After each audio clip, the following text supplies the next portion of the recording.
114 का अभी करते हैं। जैसे मैंने बताया था, सबसे बड़ा चीज़ ये है कि आप थोड़ा सा अगर ध्यान दोगे, चीज़ें रिलेटेबल है, जैसे कि तो guidance theory, guidance counselling, psychotherapy, तो इसमें पता चलेगा कि जो क्वेश्चंस पेपर है, आप भी ध्यान दो। क्वेश्चंस साल के मुझे 3 सेशन के मिले हैं साल में से, मुझे पता चला कि जो पेपर है सबसे ज़्यादा यूनिट वाइज अगर मान के चलो तो पहला क्वेश्चन ही आता है कि जो टेक्निक्स है तो पूरा अच्छे से करना है। और टेक्निक में बड़ा चीज़ यह है, एक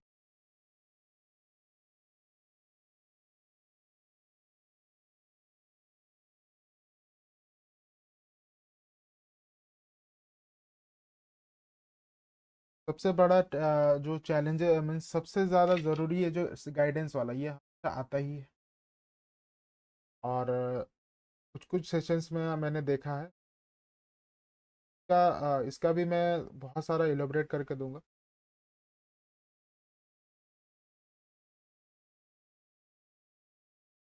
पता नहीं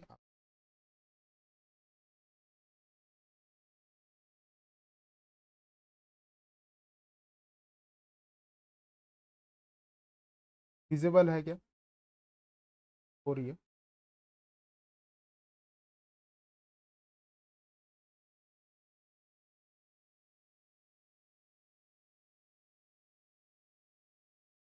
में से जैसे कि जो यूनिट जो काउंसलिंग सेशन थी, यूनिट 2, यूनिट 2 है, यूनिट 2 आप नोट डाउन कर लो, यूनिट 2 बहुत ज़्यादा ज़रूरी है। अब इसमें क्या है कि थ्योरेटिकल अप्रोच में दो चीज़ें हैं, दो दो करके दिया है, 4, बट इसमें मैंने देखा है कि ये जो यूनिट 6 है हमेशा आया। आप क्वेश्चन देखो, मैं क्वेश्चन आ रहा हूँ।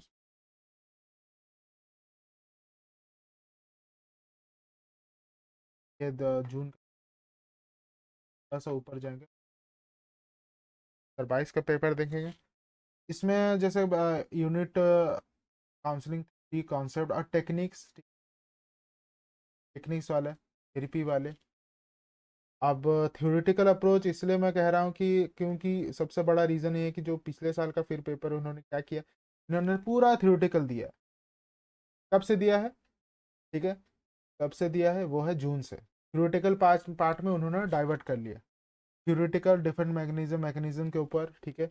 और लास्ट का जो थेरेपी सेशंस होते हैं, थेरेपीज, उसमें बहुत सारा चीज़ें उन्होंने इंडोल्स किए हैं, बहुत सारी चीज़ें उन्होंने। फिर थेरेपीज आए जो मैंने बताया था, थेरेपीज में उन्होंने देखो पहला थेरेपीज फिर थ्योरी, तो जितना मुझे पता चला कि थ्योरी और थेरेपीज के ऊपर उन्होंने दिया था। फिर अगर दिसंबर वाला क्वेश्चन पेपर देखोगे तो उसमें आपको पता चल रहा है कि फिर थ्योरी दिया है, क्योंकि ये थ्योरेटिकल पार्ट बहुत ज़्यादा जरूरत, मीन्स ब्लॉक ब्लॉक जो सेशंस है, मैं देखूँ कौन ब्लॉक है, फिर उसमें देखो थेरेपी, देखा उनका स्ट्रैटेजी देख रहे हो, बहुत ज़्यादा सिमिलर है। आप देखोगे दिसंबर वाले पेपर में भी इन्होंने बहुत अच्छी चीज़ें की हैं। फिर थ्योरेटिकल पार्ट में आपको ध्यान देनी है कि theoretical part is a must, में कुछ दूसरा राय आपको नहीं देनी चाहिए, क्योंकि कुछ कुछ क्वेश्चंस मुझे, जैसे कि मैंने अभी बात किया था कि पता चल फर्स्ट चैप्टर बहुत ज़्यादा ज़रूरी है, तो इसमें थ्योरेटिकल पार्ट में उन्होंने दो दो सेशन में उन्होंने दिया है लगातार। तो थ्योरेटिकल क्वेश्चंस आपको करनी है, बहुत ज़्यादा ज़रूरी है। और उसमें से ज़्यादा कुछ नहीं, बस सम अप क्वेश्चंस जो हैं, उसमें पूरा बुक आपको पढ़ना है नहीं, बुक से पढ़ने से पहले आप क्वेश्चंस करो। और इसमें अगर आप क्या बोल से पहला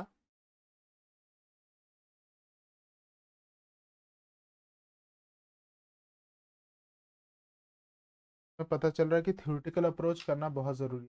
ब्लॉक 2 अच्छा से क्वेश्चन आस्क, ब्लॉक 2 पूरा। और फिर मैंने देखा है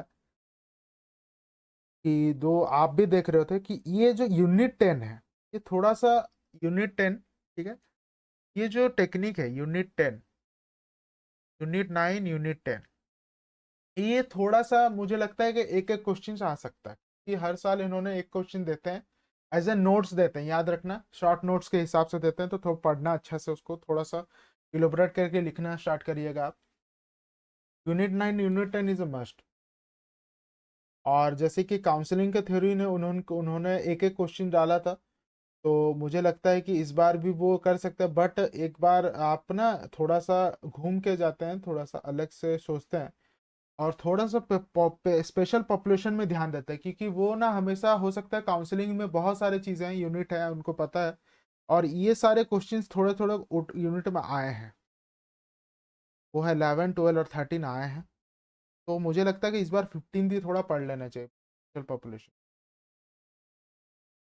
और उसमें आप देख सकते हो कि जो इंडियन अप्रोचेस है, इसको भी थोड़ा सा पढ़ना ज़रूरी है, क्योंकि हो सकता है कि वो काउंसलिंग का थ्योरी जो रिलेटेड है, वो कुछ एक ट्रिकी क्वेश्चंस भी दे सकते हैं।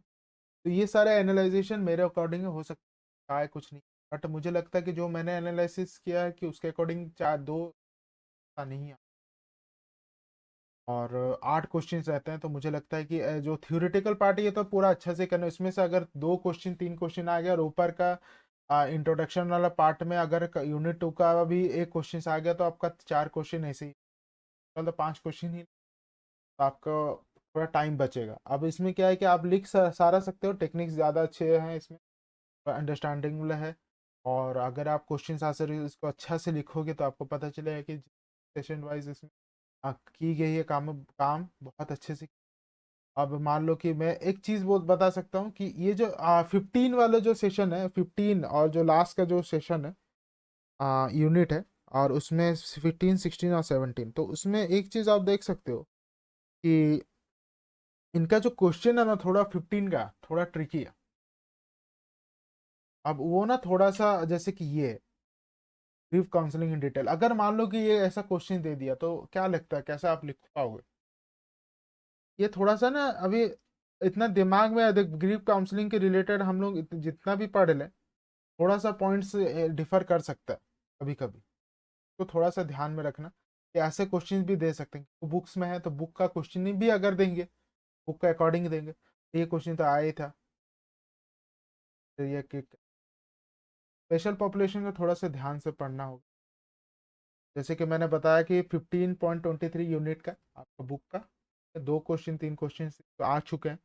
तो ये थोड़ा सा आप ये तो थोड़ा सा हल्का सा पढ़ो, आप इसको समझो, क्वेश्चंस को करना ज़रूरी। और इससे भी जो ग्रुप में मैं क्वेश्चंस दूंगा, और उसमें पता चलेगा कि कितना स्क्रिप्ट करके क्वेश्चन में दूंगा, तो उसको भी थोड़ा सा आप ध्यान दे दीजिए, क्योंकि ओवरऑल हम लोग को हर चीज़ में थोड़ा थोड़ा पढ़ना पड़ेगा। अब हो सकता है बुक में सारा चीज़ पढ़ना पॉसिबल नहीं है कम टाइम में, ठीक है, तो इसीलिए मैं कुछ कुछ क्वेश्चंस ऐसे बोल रहा हूँ कि जो ज़रूरी मीन्स हमेशा नहीं आ। अब ये क्वेश्चन मुझे बताओ, अगर मान लो कोई दे देगा, तो ये इसके बारे में पता है कि H plus C difference approaches to dance and movement, ये सारे क्वेश्चंस में सारा। और मैंने अगर पढ़ा भी होगा, तो उसके बाद वहां जाके आने के बाद आपको थोड़ा सा ट्रिकी लगेगा। तो ऐसे ऐसे क्वेश्चंस इनका भी अगर देखोगे ना, तो कुछ ना थोड़ा सा अलग टाइप से उन्होंने दिया है, मैं स्ट्रेट स्ट्रेट नहीं पूछा। तो इसका थेरेपी वाला अच्छा से करना है,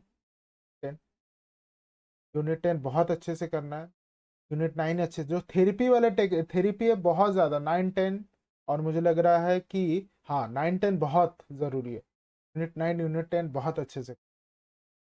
और उसके बाद यूनिट 7 का जो थेरेपी है, ये एक्सप्लेन द ग्लासेस 10 एनियोक्समेंट्स of choice theory, choice theory का आप पढ़ो अच्छे से, जो मीन्स 10 एग्जाम, तो उसको बहुत ज़्यादा ज़रूरी है मुझे लग रहा है। और थोड़ा सा हम लोग ऊपर जाएंगे, और इधर एक चीज़ आपको समझ आएगा कि ये जो फ्लूइड एनालिसिस का इड ईगो वाला, तो इन्होंने बहुत सारा क्वेश्चंस दिया, बट एक क्वेश्चन आप देखोगे ये वाला 6 कंडीशन बाय रॉजर्स, क्योंकि इड ईगो वाला इतने साइकोएनालिसिस वाला क्वेश्चंस आए नहीं है अभी, और अगर आएंगे भी, तो मुझे पता है कि कितने में इड ईगो वाला बहुत में चांस कम है, वो ओवररेटेड है, हो सकता है। आ भी सकता है, बट मुझे नहीं लग रहा क्योंकि बहुत ज़्यादा ओवर। और उसके बाद यूनिट 1 से मैंने जैसे बोला कि काउंसलिंग थेरेपी वाला, ये सारे अगर क्वेश्चंस आप करोगे, धीरे धीरे पता चलेगा कि मैंने कितना कितना चैप्टर पढ़ा है, बिकॉज चैप्टर पढ़ने के बाद क्वेश्चन सॉल्व करने में बहुत ज़्यादा समय। और कुछ कुछ क्वेश्चंस है जैसे मैंने बताया कि ये ब्लॉक में बहुत सारे क्वेश्चंस आए हैं, तो ये जो ब्लॉक 2 है पूरा अच्छे से पहले थ्योरी समझ लेना। थ्योरी का पार्ट अगर कंप्लीट कर लोगे तो थोड़ा कॉन्फिडेंस आएगा, क्योंकि थ्योरीज वाला पार्ट में ही हम लोग थोड़ा सा टाइम टेकिंग है। तो टेक्निक्स और थ्योरी जितने हैं तो उसका जो शॉर्ट नोट्स आप बना के रखो उसको समझ। और जितना हेल्प हो सके उसका पहला ट्रिक यही है कि अगर मान लो कि कुछ नहीं आता है और आपने पढ़ा नहीं है, का सबसे बड़ा ट्रिक ये है कि जो टॉपिक का मान लो कि ये है, तो इसका जो पहला कौन सा अप्रोच है, ये है साइकोडायनेमिक अप्रोच। तो साइकोडायनेमिक डायनेमिक अप्रोच का पहले आप प्लीज जाके यूट्यूब में पहले सर्च करो, रैंडमली खाली वो टॉपिक को सर्च करो और उसके बारे में पहले समझो, उसके बाद ही बुक पढ़ो। बिकॉज बुक का थ्योरी पढ़ने लगोगे तो कम टाइम में एक ज़्यादा लगेगा कि सारा चीज़ एक बार मगअप करने के लिए मुझे स्ट्रेस लग रहा है, कुछ एक्स्ट्रा लग रहा है, तो उससे अच्छा है कि आप एक बार यूट्यूब से देखो। तो पहला स्टेप है यूट्यूब से देखना, ठीक है। और उसके बाद बुक से देखना, ठीक है। यूट्यूब देखोगे, बुक देखोगे, लास्ट में फिर आगे अपना यूनिट में यूनिट क्वेश्चन। अब यूनिट क्वेश्चन इसका क्या फायदा है, देखो सबसे पहले यूनिट क्वेश्चन बना लोगे तो समझोगे नहीं। तो सबसे पहला है कि यूट्यूब से समझो, क्योंकि देखो जो विजुअलाइजेशन है ना वो ज़्यादा स्ट्रांग रहती है। अब हम लोग बुक पढ़ेंगे तो शायद हो सकता है कुछ कुछ टॉपिक समझ आए, कुछ कुछ नहीं है। तो अगर यूट्यूब देख के आपको वो टॉपिक समझ आएगा तो वो टॉपिक के रिलेटेड आप फिर से सब डिटेल्स अकॉर्डिंग यूट्यूब से देख के अपना कर सकते हो। कि यूट्यूब में कुछ कुछ क्या है कि जो साइकोडायनेमिक अप्रोच है, ये जो एक्सटर्नल ह्यूमनिस्टिक अप्रोच है, ये सारा चीज़ ना थोड़ा सा इल्यूबरेट करके बताया है। तो वो चीज़ को अगर मान लो एक एक वीडियो में आप समझ लोगे तो मुझे लगता है कि बुक का भी कंटेंट बहुत कम दिया, बिकॉज ये बहुत सारा आगे जाता है, बहुत सारा अच्छा काउंसलिंग मास्टर का खुद का एक सब्जेक्ट। तो वो चीज़ आप समझो। कुछ कुछ क्वेश्चन है जैसे मैंने बताया था, प्लीज़ नोट डाउन अगेन, है ना। वो है यू ब्लॉक 1 का यूनिट 2, बहुत अच्छे से, बहुत अच्छे से।